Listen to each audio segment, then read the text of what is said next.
We all want to have the aim of Shroud, Disrespect, or whatever favorite pro gamer that you're watching on Twitch has, but unfortunately, for the majority of us normal gamers, we will never have pro level aim. Yet there are subtle changes that you can make to your gaming setup and your game settings that can begin to improve your aim in first-person shooter titles. Having better aim can help you on Twitch to get more viewers, or just improve your general performance when you're playing with mates online. This video is not a quick fix for your poor aiming. The only thing that is going to be improving your aiming over any period of time is practice. Regardless, I hope that these small changes will begin that improvement by pointing your gun in the right directions. At the very least, know that you're walking down the right path to pinpoint aim. More headshots, or I don't know, whatever you enjoy aiming at. So here are 5 tips that are gonna get you going. This is probably the most important of the lot, unless you're a mobile first-person shooter player, and in that case I would say good luck to you. This is for people that are playing on mouse and keyboard. I'm talking about finding the right sensitivity settings for your mouse. Since your mouse is the primary tool that you use to aim with, if it's not to your liking, it won't matter how often you practice, you will never get better. Now obviously practicing with a certain sensitivity will make you more familiar with that sensitivity, but there must be a floor and ceiling where you go under or above that respectively, because if you go anywhere beyond that or underneath that, it's going to be nonsensical. Like you're setting on your DPI from 50 or 5000 or something crazy, it's impractical to play with that. A good sensitivity should be anywhere between 400 and 1200 DPI, as most first-person shooter pro players are somewhere in that range. I personally prefer a mid-range DPI, 800 to be exact. And let me tell you why. The lower your sensitivity will mean that your mouse movement will be less erratic, as it will take more effort for you to move your mouse. And in theory, this means that your mouse is more stable while aiming because your crosshair moves around less on screen. It helps with recoil, screen shake, explosions, and anything that might pull you off your target.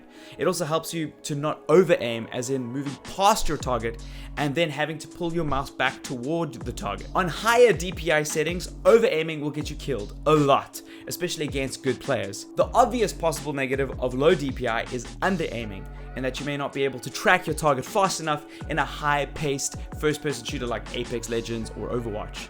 That's why I'm comfortable with 800 DPI, sitting in the center of that 400 to 1200 DPI range.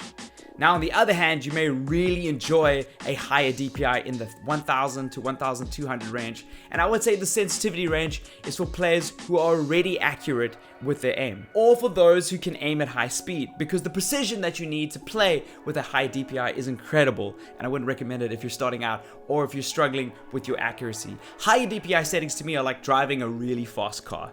You can get around quicker, but there's more room for error, and often there is, right? You make way more mistakes. Once you have your sensitivity, the next step is just to begin playing and let your body develop muscle memory so you get used to the flow of your mouse. A quick note here, if you're going to use a lower DPI, ensure that you have a large mouse pad and a lot of space on your desk to move your mouse around, because you're going to be swinging and swiping your mouse with your shoulder and not your wrist, and it's just going to be going all over the place. It's going to be doing a Jackson Pollock all over your desk, and you don't want to bump anything off.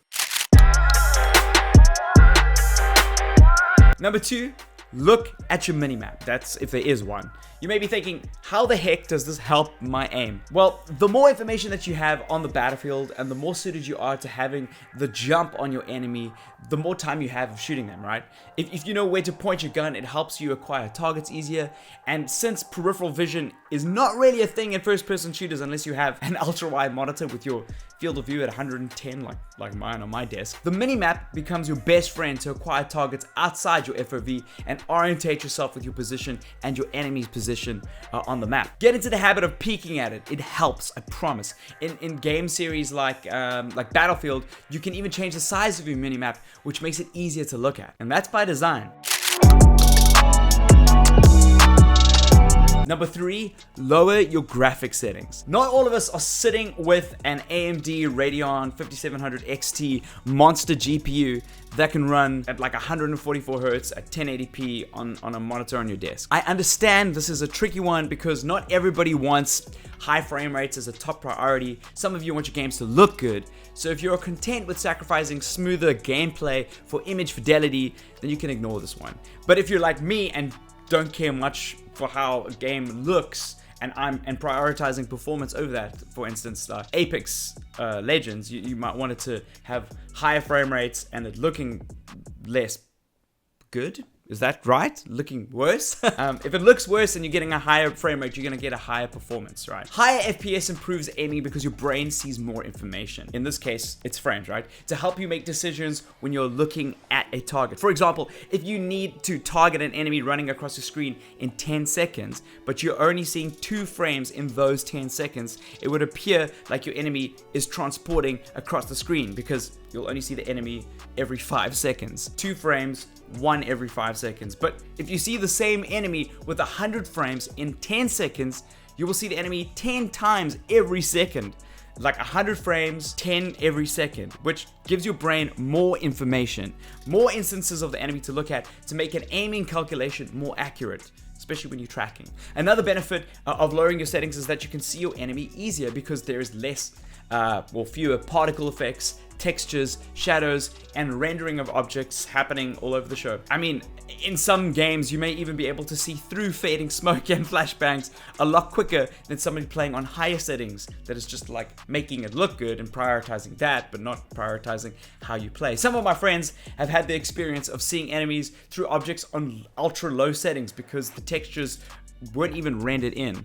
Games that have grass, for instance, if they think they're booking in grass. You get the jump, you become a better player.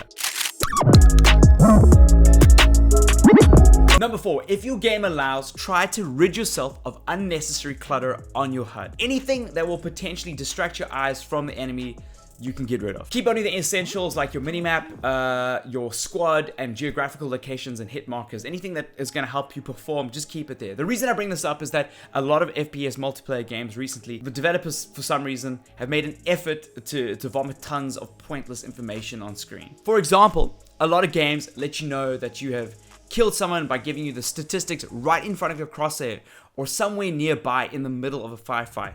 This is the last thing I want to see, and it's the last thing that you probably want to see when you're firing at somebody. It's just distracting. You want to get that information, but it's got to be off to the side or out of the way. If you can remove it, do it. I know leaderboards and points have become a big thing these days, but if that information could be off to the side somewhere, or if there is an option to just, completely switch it off, that would be greatly appreciated. Sometimes it gets in the way, and the colors and jingle that often comes with it makes your eyes look at it. It attracts your eyes in that direction, kind of like Pavlov's dog, right? Which is not helpful if you're supposed to be looking at the enemy or looking somewhere else on the screen. Somebody else might be firing at you after you kill somebody, and you need to maybe get a triple kill. You need that.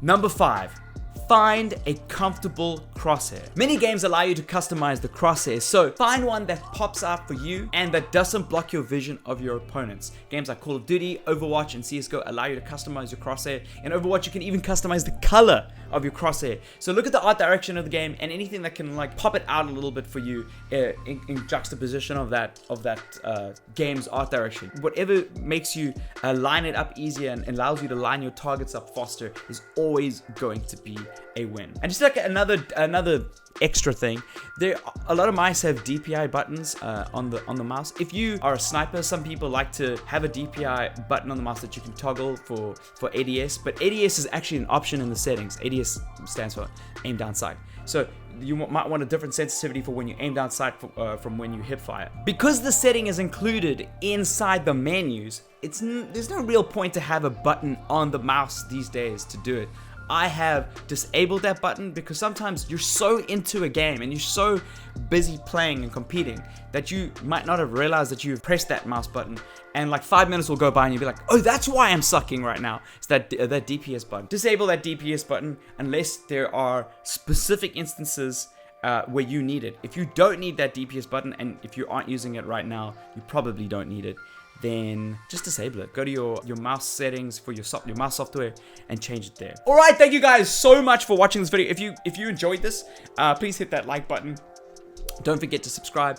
A lot of the content that we're going to be doing on the channel is going to be gearing up to help you perform better in gaming and live streaming, because I think a lot of people are coming to my chats and coming to my Twitch streams and are asking about how do I improve my sniping, how do I improve my streams, how do I get more subscribers, and a lot of our content is going to be going that. I think that a lot of South Africans who watch my content are capable of being some of the best content creators on the planet.